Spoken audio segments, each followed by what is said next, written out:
Why does she trigger me so much? It's not envy, not really. It's something deeper, a whisper of inadequacy, echoing inside. In this exploration, we're diving into why certain women awaken your inner critic and how you can transmute comparison into clarity. This isn't about her. It's about your healing. It's about coming home to the woman you were always meant to be. There's a quiet ache that stirs when we see her. The woman who has what we feel we're still missing. Maybe it's her beauty, her confidence, her ease. And without warning, the inner dialogue begins. She's too much. She thinks she's better. I could never be like that. This isn't just female jealousy. It's a mirror. And in that reflection lies our own wounds. Old stories of not being enough, not being seen, not being chosen. Today, we peel back the veil on why we feel triggered by other women, and more importantly, how to heal it. This isn't about dismissing emotion or pretending we're above comparison. This is real shadow work. This is sacred psychology in action. We'll journey alongside Isabella, a woman whose encounter with a confident colleague becomes a doorway to her own liberation. Through her story, we'll discover how our deepest triggers can become our greatest teachers. Because when we learn to sit with the discomfort, we don't just silence the critic, we reclaim the voice that was silenced in us. You don't need to compete. You just need to come home to yourself.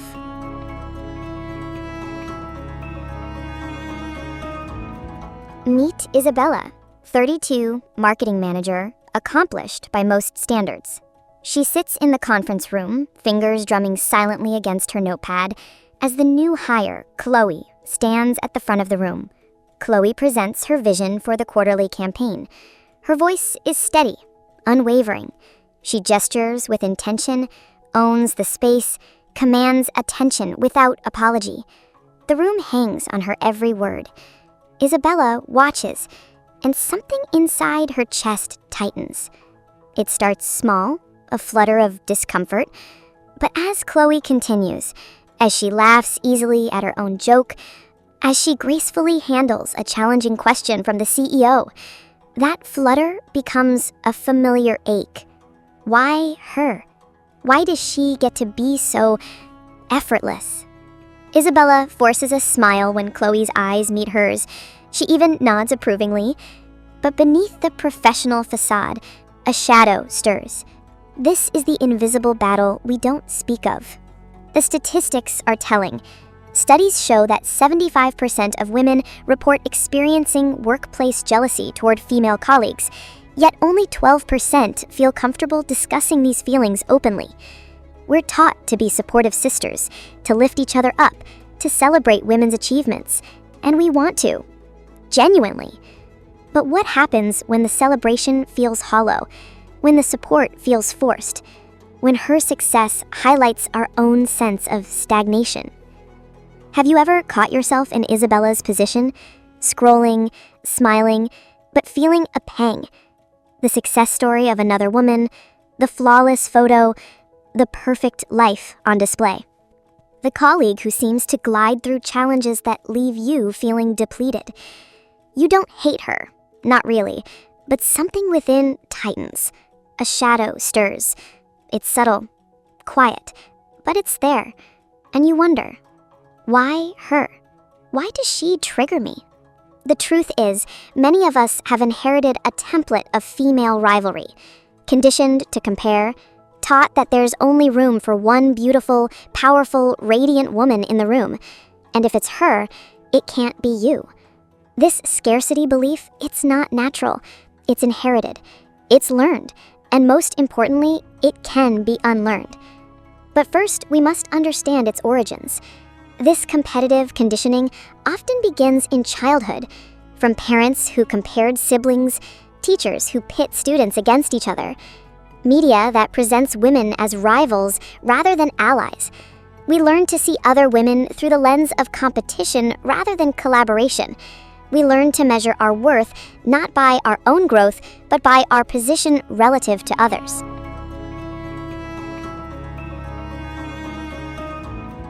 To really understand why Isabella, why we experience such visceral reactions to certain women, we need to explore what's happening beneath the surface. When Isabella watches Chloe command that room, her brain is firing in predictable patterns that date back to our earliest survival mechanisms. The amygdala, our brain's alarm system, doesn't distinguish between physical threats and social ones. When we perceive someone as having what we lack, our nervous system responds as if our very survival is at stake.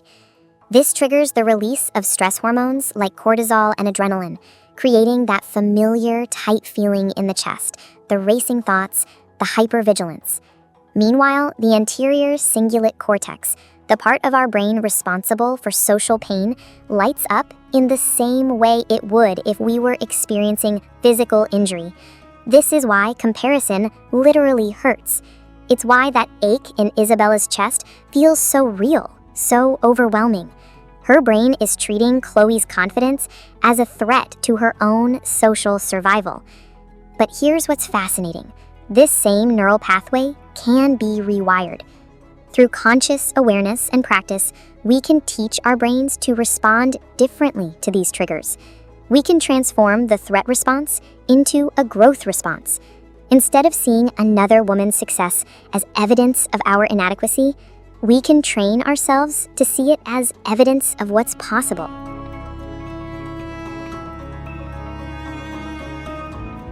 That night, Isabella lies awake, Chloe's confident presentation replaying in her mind. She finds herself mentally picking apart every word, every gesture. She's so performative. Does she really need to take up that much space? But even as she thinks it, Isabella knows something deeper is stirring. The criticism feels hollow, manufactured. That ache you feel isn't about her. It's about the parts of you that feel unseen, unvalidated, unloved. Jealousy is a flare, a sacred alarm. It points to the pieces of your soul still waiting to be honored. You're not angry because she's confident. You're angry because you were shamed when you tried to be. You don't resent her joy. You resent that your own light was once dimmed to make others comfortable. Isabella's mind drifts to a memory she'd rather forget. She's 8 years old, presenting her science project to the class. She's animated, excited, speaking loudly about her volcano experiment. Isabella, her teacher interrupts. Inside voices, please. Ladies don't need to be so forceful. The classroom giggles. Isabella's cheeks burn. She shrinks into herself, lowering her voice, dimming her enthusiasm. The lesson is learned.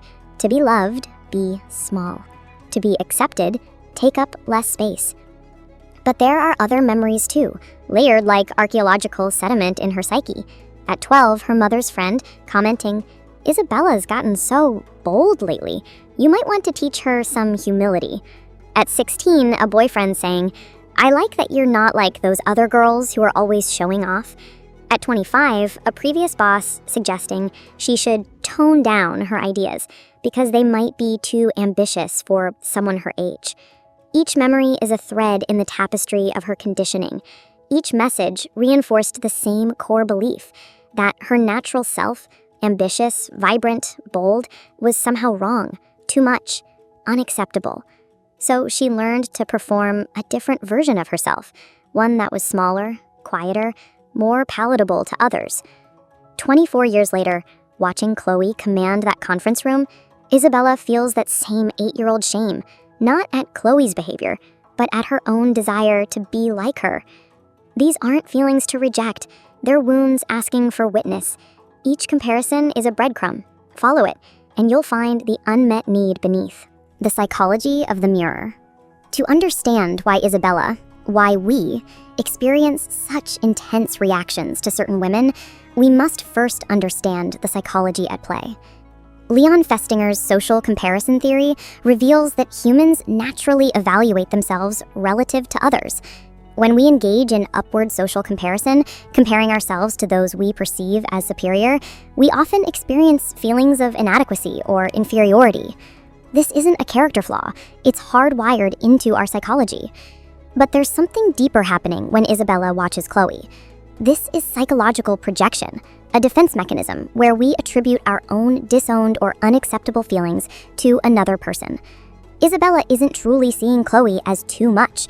She's seeing her own suppressed ambition, her own silenced voice, her own disowned desire for recognition and space. Carl Jung called this phenomenon the shadow, the parts of ourselves we've rejected, denied, or hidden away. When we encounter someone who embodies these shadow aspects, we often react with strong emotion. The intensity of our reaction is proportional to how much we've disowned these qualities in ourselves. From an evolutionary perspective, some research suggests that female rivalry may have ancestral roots, a template for competing for resources and mates that served our ancestors, but often harms us in modern contexts. However, this same research also shows that women are naturally inclined toward cooperation and collaboration when not operating from scarcity-based conditioning. Understanding this can help us depersonalize and de-shame these very human feelings. When we recognize that our triggers are mirrors reflecting our own inner landscape, we transform from victims of circumstance into conscious participants in our own healing. The cultural programming of female competition.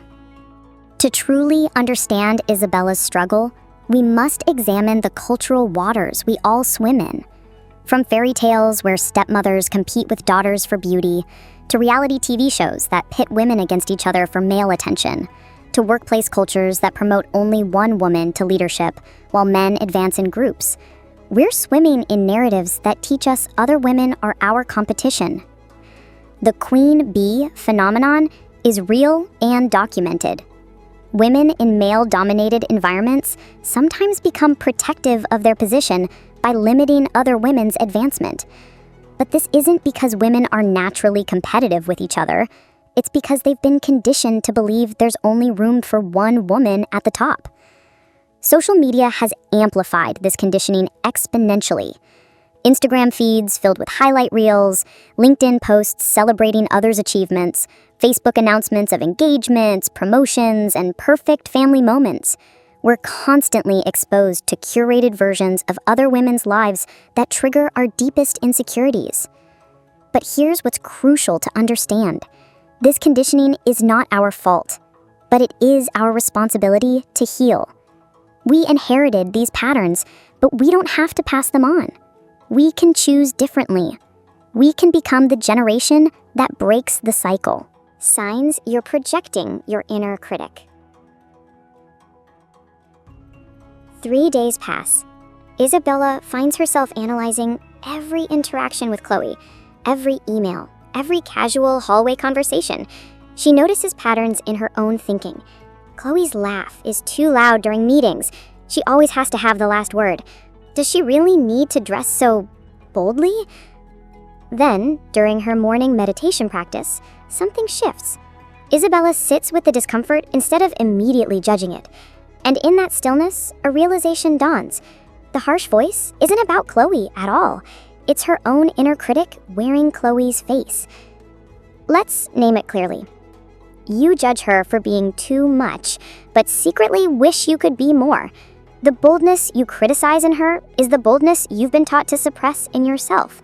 When she speaks up in meetings, when she takes credit for her ideas, when she occupies space unapologetically, you feel both admiration and resentment. The resentment isn't really about her. It's about the years you've spent making yourself smaller to fit in. This shows up in countless ways. Criticizing her loud laugh when you've been told to laugh quietly. Judging her aggressive negotiation style when you've been taught to be accommodating. Resenting her self-promotion when you've been conditioned to wait for others to recognize your achievements. You might tell yourself she's just lucky, or that she played politics, or that she's not as qualified as she seems. But underneath these justifications is your own fear that success isn't meant for you. This protective mechanism serves a purpose. It shields you from the pain of acknowledging how much you want what she has, but it also keeps you stuck in victimhood rather than empowered action. You assume her confidence is arrogance because you've never been allowed to own yours. The line between confidence and arrogance becomes blurred when you've been taught that self-assurance in women is unseemly. When she states her opinions clearly, when she doesn't apologize for taking up space, when she owns her achievements, you might label it as cockiness. But what you're really witnessing is what healthy self-regard looks like, something you may have been conditioned to believe is inappropriate for women. You critique her visibility because your own invisibility feels safer, but soul-crushing. She posts about her accomplishments on social media. She volunteers for high-visibility projects. She networks confidently at industry events. And you find yourself judging her as self-promotional or attention-seeking.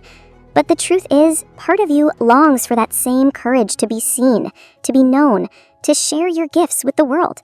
Your criticism is really grief for the voice you've kept hidden.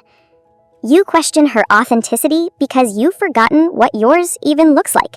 Years of people-pleasing, of modulating your personality to make others comfortable, of hiding your true thoughts and feelings can make authenticity feel foreign. When you see someone being genuinely themselves, flaws and all, it can feel threatening. You might wonder if she's putting on an act because being real has felt too dangerous for you. Isabella recognizes herself in every point. The woman she's been criticizing embodies everything she was taught to suppress: boldness, visibility, unapologetic self-expression, the somatic experience of comparison. But Isabella's awareness goes deeper than just intellectual recognition. She begins to notice how comparison lives in her body. When she sees Chloe excel, there's a familiar tightness in her throat, the same constriction she felt as a child when told to use her inside voice. There's a heaviness in her chest, a constricting feeling around her heart that whispers, "There's not enough room for both of us to shine." Her shoulders round forward unconsciously, as if she's trying to make herself smaller. Her breathing becomes shallow, her jaw clenches. These aren't just emotions. They're full body experiences that have been conditioning her nervous system for decades. This is the work of somatic awareness, learning to recognize how our patterns live not just in our minds, but in our bodies. The body keeps the score of every time we were told we were too much, every time we made ourselves small to fit in, every time we chose safety over authenticity. But the body also holds the key to our liberation. When Isabella begins to breathe deeply during moments of comparison, when she consciously relaxes her shoulders and opens her chest, when she grounds her feet into the earth and stands tall, she's literally rewiring decades of conditioning.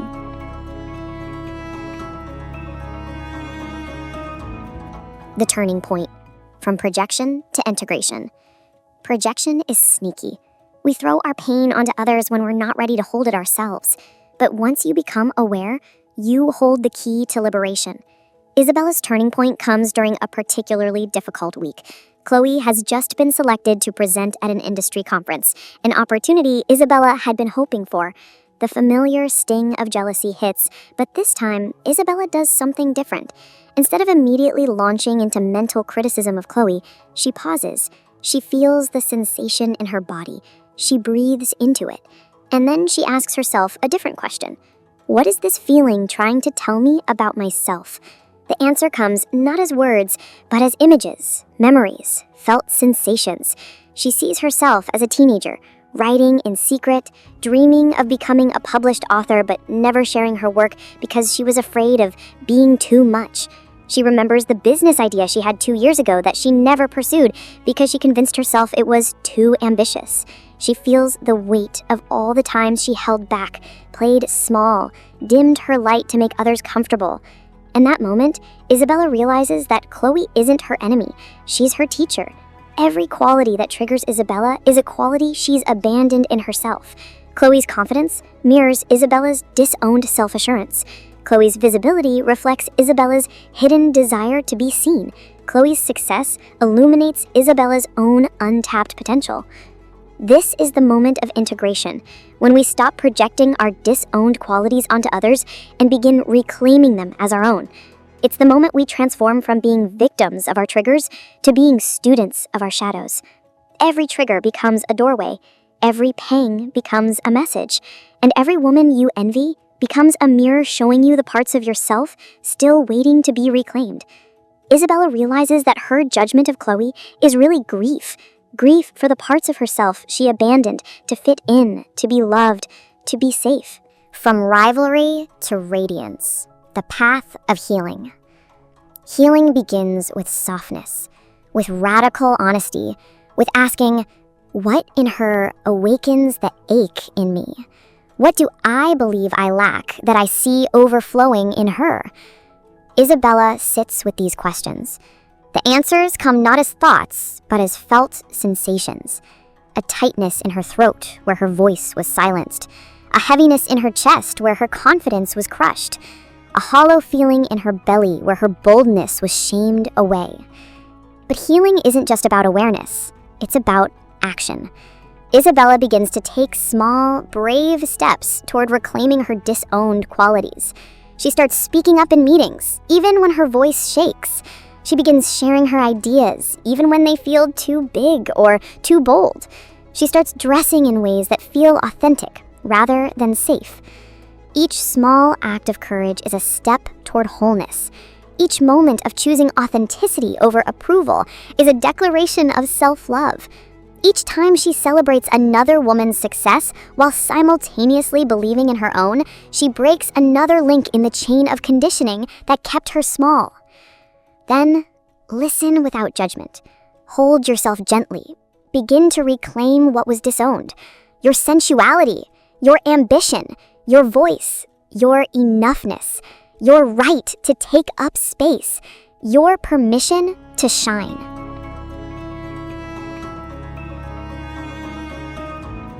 The choice to change yourself. Viktor Frankl's wisdom echoes through Isabella's transformation. When we are no longer able to change a situation, we are challenged to change ourselves. Isabella cannot change Chloe's confidence, her success, her radiant presence. This is the situation she cannot alter, but she can change her response to it. She can choose to see Chloe not as a threat, but as a teacher. Not as competition, but as inspiration. Not as evidence of her own inadequacy, but as a mirror reflecting her own unlived potential. This is the sacred choice available to us all. When faced with someone who triggers our deepest insecurities, we can choose transformation over torment, growth over grievance, evolution over envy. The following week, in another team meeting, Isabella watches Chloe present a new idea. She feels the familiar tightness begin to rise in her chest. But this time, instead of letting it transform into criticism, she breathes into it.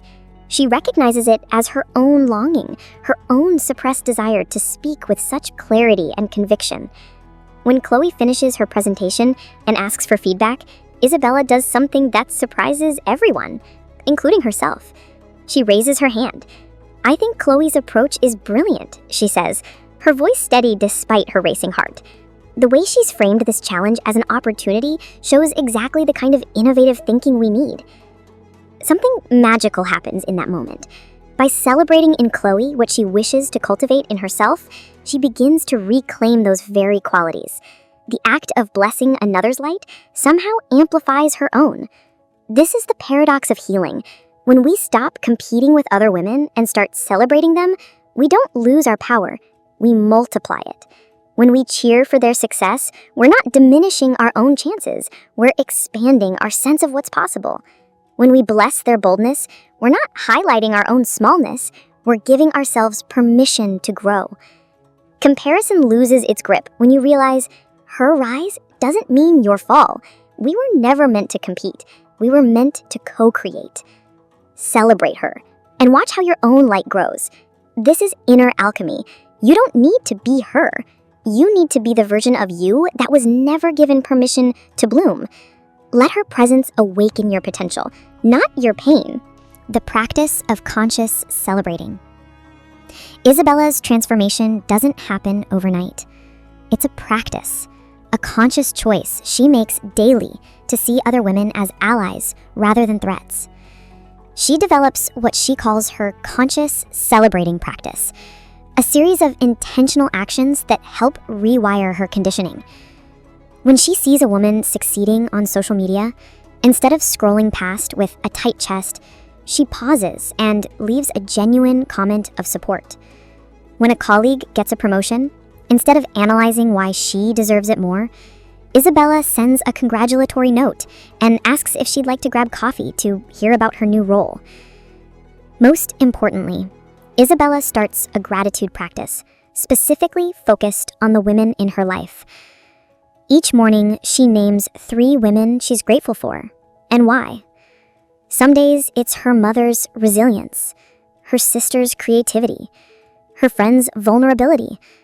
Other days, it's Chloe's confidence, her boss's leadership, a stranger's kindness. This practice literally rewires her brain. Instead of defaulting to comparison, she begins to default to appreciation.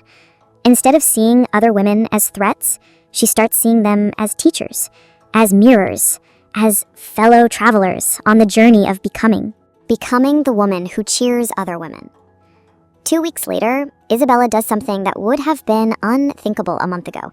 She sends Chloe a message asking if she'd like to grab coffee.